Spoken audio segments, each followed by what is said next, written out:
energizing your soul through the inspired Word of God. This is your daily devotional reading.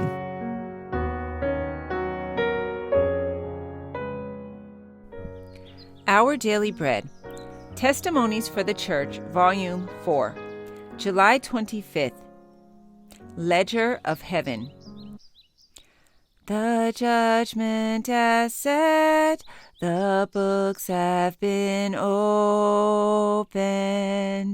How shall we stand in that great day, when every thought and word and action God the righteous judge shall weigh? How shall we stand in that great day? How shall we stand in that great day? Shall we be found before him wanting, or with our sins all washed away? Ledger of Heaven. A fiery stream issued and came forth from before him. Thousands ministered unto him, and 10,000 times 10,000 stood before him. The judgment was set, and the books were opened. Daniel chapter 7, verse 10.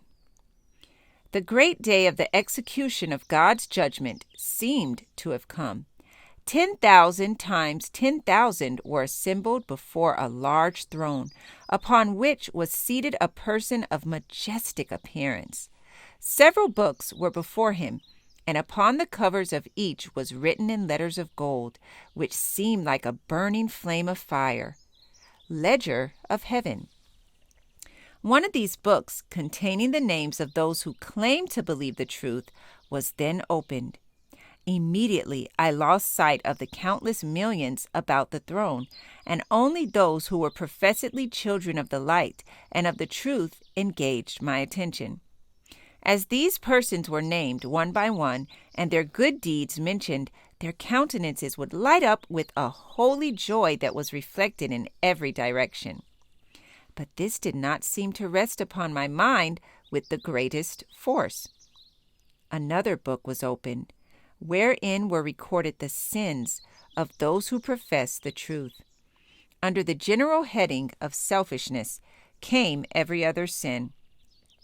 There were also headings over every column, and underneath these, opposite each name, were recorded in their respective columns the lesser sins. Under covetousness came falsehood, theft, robbery, fraud, and avarice. Under ambition came pride and extravagance. Jealousy stood at the head of malice, envy, and hatred, and intemperance headed a long list of fearful crimes, such as lasciviousness, adultery, indulgence of animal passions, etc.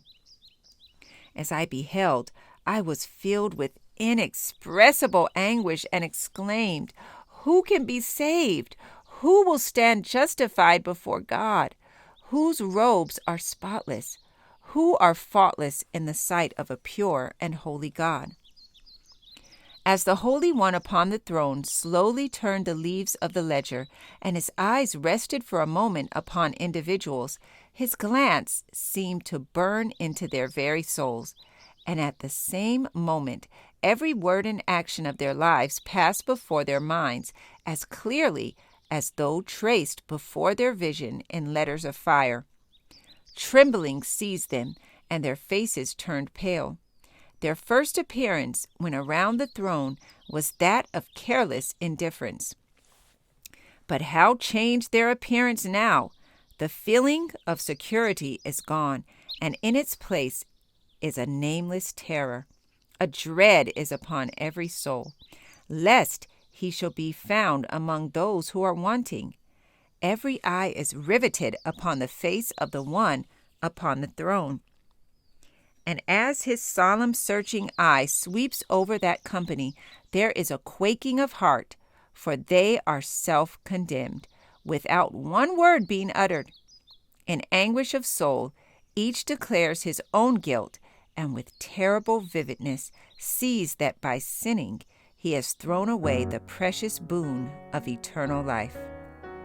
This passage was taken from Testimonies for the Church, Volume 4, pages 484 and 485.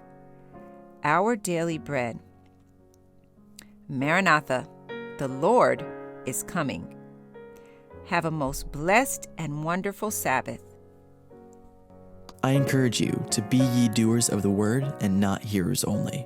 Thank you for listening, and be sure to join us tomorrow for your daily devotional reading.